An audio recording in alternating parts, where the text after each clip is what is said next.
So now our sojourn in the dispersion has taken us from the cold winters of March to the warm evenings of summer, from that uncomfortable long-sleeved black collar that you saw me in last time to this nice comfortable white Caribbean guayabera. It's some of you know it's my preferred liturgical garb for the summer. It keeps me nice and cool. So I hope you've had a chance to tune in, at least for a little while, to the stained glass window series. As I take a look at the length of the presentation, at the presentations now, I think in the fifth or sixth one, it's been an interesting journey for at least one person, and that is the tour guide, who's had a chance to delve into some texts that he hasn't visited for a while. So I'm hoping that when we get together again next time in the sanctuary, those windows may take you to places where you've not been for a while and among people that you've not known so well before that tour. So welcome back to a video recorded sermon. It seems like it was about time to do another one. Been kind of difficult to be able to put together the series on the stained glasses as well as a video recording of the sermon. But I took a look at the written copy of this one, and it seemed like it might be a bit more manageable than some of the sermons that you've looked at that have been recorded during this time. Let's offer a prayer together. Lord, we ask that you help us open our door to others. We admit that we fear those who are different from us, and we are suspicious of the stranger. And yet you have urged us and continue to urge us to show hospitality and to welcome others into our space and into our lives, into our hearts. Today we hear you have urged us to offer a cup of cold water in your name. That would be enough. And so we ask you to move us beyond our closed doors, doors that have been literally closed now for months. But you know that it is really the doors of our hearts that need to be open. Give us the courage to reach toward those who are in need and those who are estranged to us and we from them. Remind us that we were once strangers to your love. We were the ones who were outside, and you invited us in. So, as you have opened the door to us, and as you have welcomed us, as Christ has welcomed us, so help us to welcome others and to show hospitality, even as you have shown us hospitality in the life of our Lord Jesus. Amen. In the recent gospel readings for this season, we've heard that Jesus has big plans for his disciples, for his followers, call them students, and he has big plans for us. Earlier in this 10th chapter of Matthew, Jesus says, we're going to cure the sick, and you're going to raise the dead, and you're going to cleanse lepers. You're even going to cast out unclean spirits. Jesus has big plans for these little people. I'm not sure about you, but it doesn't sound really all that promising for me because I've never had much luck even curing the sick, let alone raising the dead. Jesus goes on to say that we will disregard money and not care much about what to wear.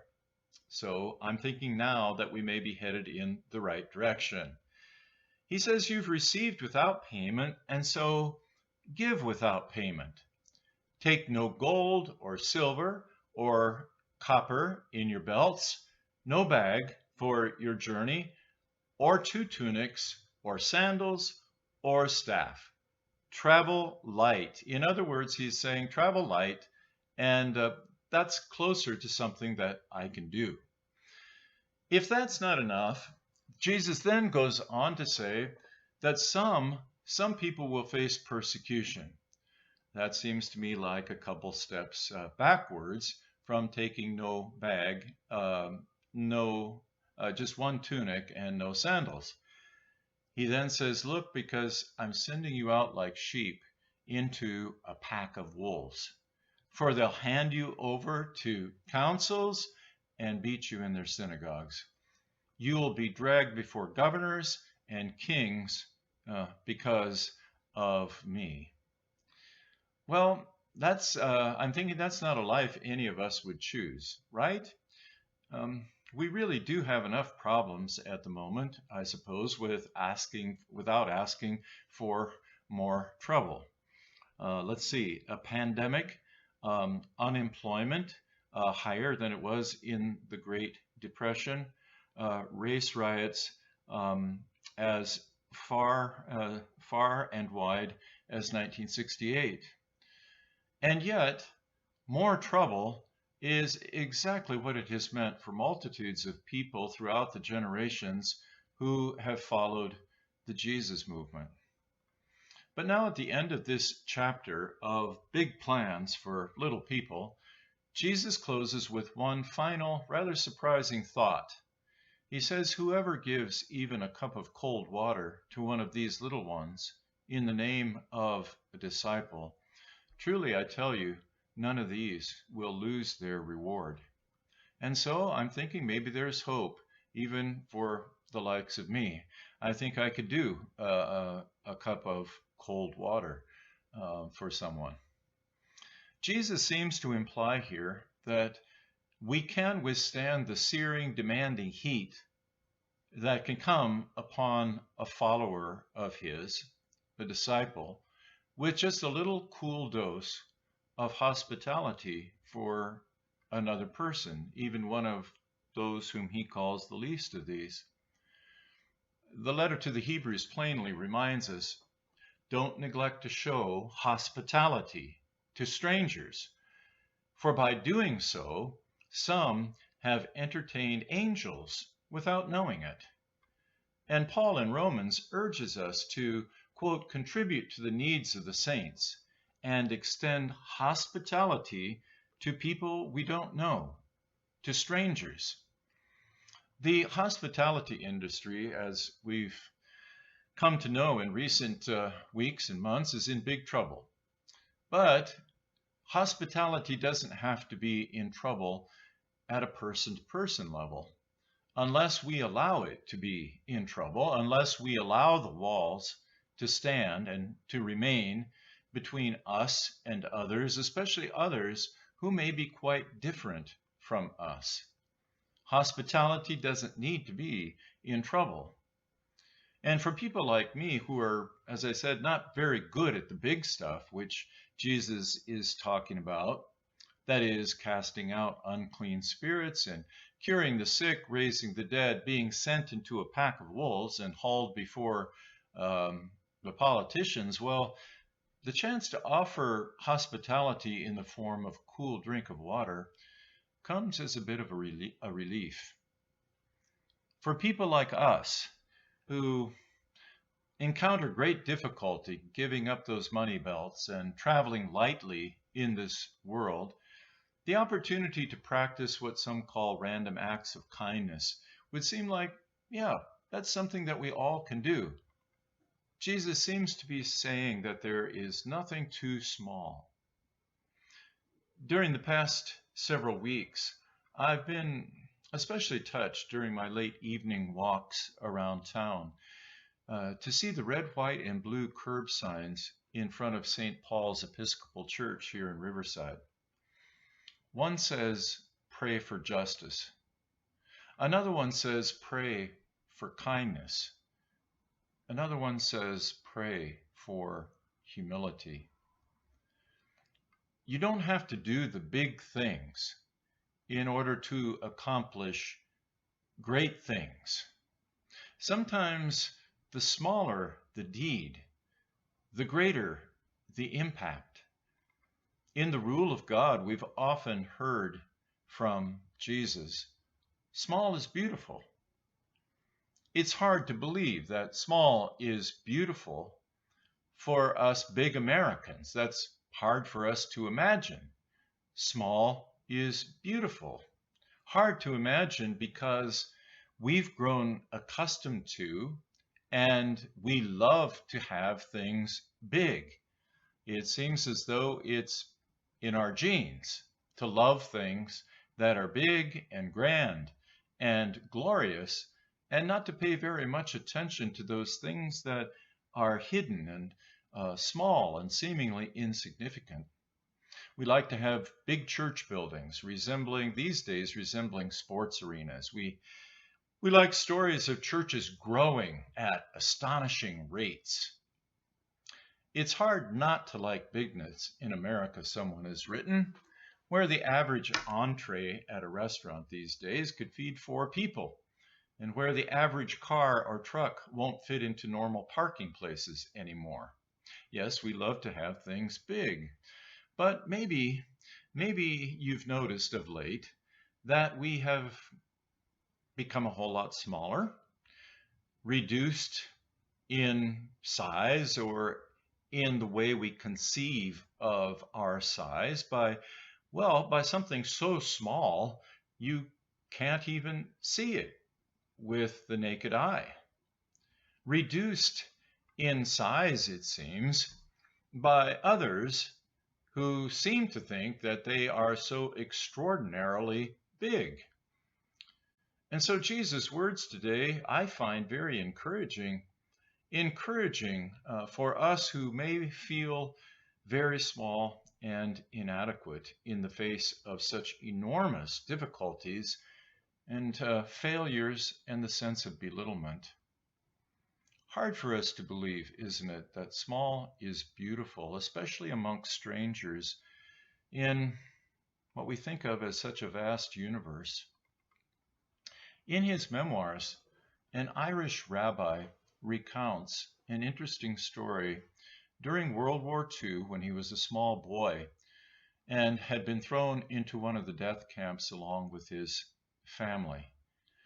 The rabbi writes how he was amazed in the camp that no matter what was going on, how heinous the circumstances were, his father would insist that they always observe the Sabbath prayers every week. He says they would gather quietly and secretly as a family, whispering their prayers, I suppose, as we are going to be asked to do when we gather again at public worship. They would gather quietly and secretly as a family. And the rabbi's father would find a candle from somewhere and place the little stub of the used candle on a table. And then he would light it, and they would say the great Sabbath prayers of hope. Those prayers of hope for God to rebuild creation. One Sabbath, the rabbi recalls, when the family gathered, his father couldn't find a candle. And so he took their ration of butter, all the butter they had for the week ahead. He put it on the table and placed a piece of string in the butter, and he lit the string. The little boy was appalled. He was even infuriated at what his father was doing. "Papa, that's all the butter we have," he said. He reprimanded his father. "You're burning it up." And his father calmly said, Son, we'll be able to live for many days without food, but we cannot live 1 hour without hope. Now, let us say Sabbath prayers." Disciples of Jesus are called to live in such a way that we always have hope. Hope in God, who is able to take our little, meager, seemingly meaningless efforts at faithfulness and somehow weave them together into his purposes for the world. This hope we must cling to when, as J.R.R. Tolkien says in his magnum opus, in his Lord of the Rings, we must cling to this hope when all other lights have gone out. We live in a place, as I said, where we often seem so small and where our lives seem sometimes to count for nothing. I think there are an increasing number of people who feel this way about their lives.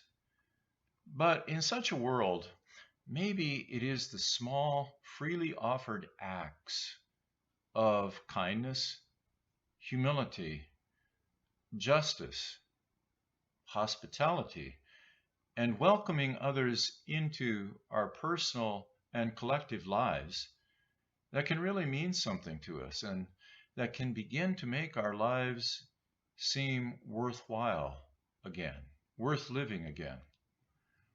Welcome one another, therefore, Paul writes in Romans, welcome one another, just as Christ has welcomed you for the glory of God.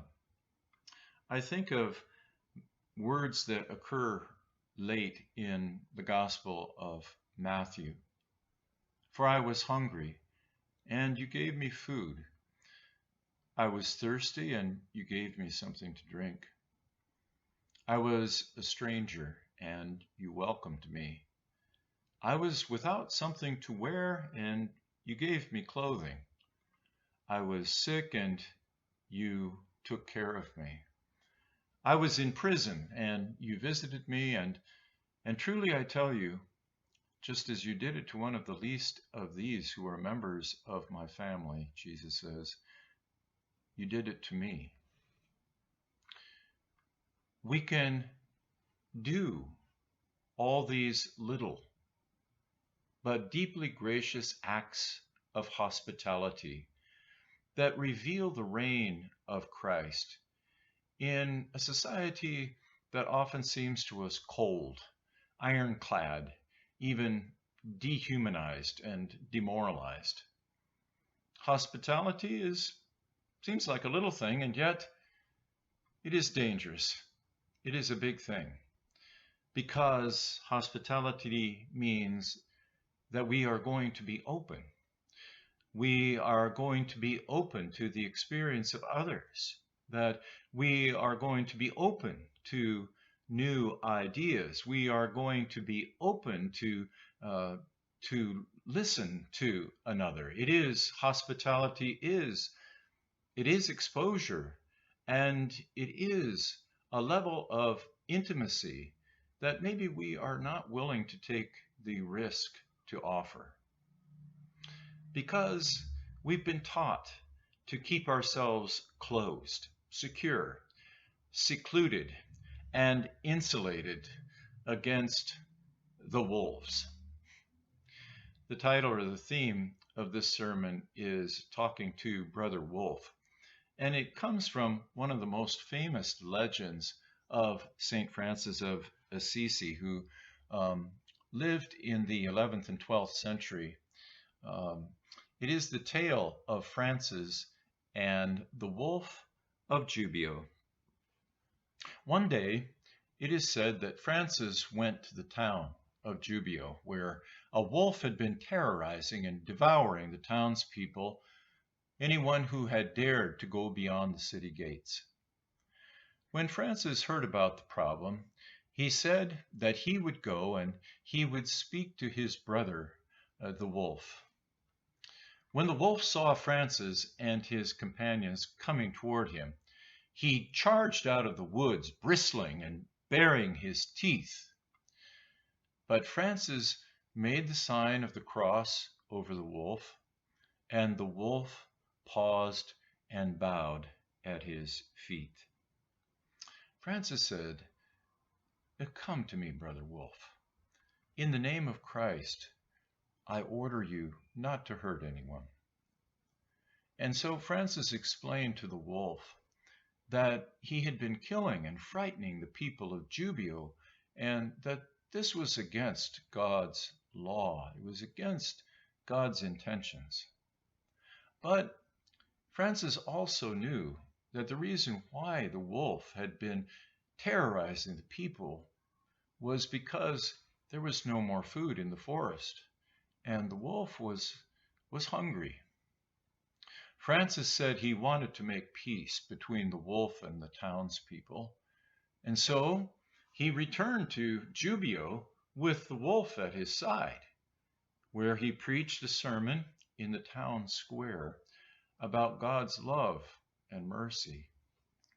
The wolf agreed to stop terrorizing the people, and in return, the people agreed to feed the wolf, to risk showing him hospitality. And so for 2 years, the wolf lived among the people of Gubbio in peace. He lived as their companion and their brother, as he had lived with St. Francis, receiving their bread and water from their hands. And when the wolf died, the people of Gubbio wept, for the wolf was a reminder to them of the holiness of St. Francis, and he was a reminder to them, and maybe to us, of God's gentle presence with them and with us.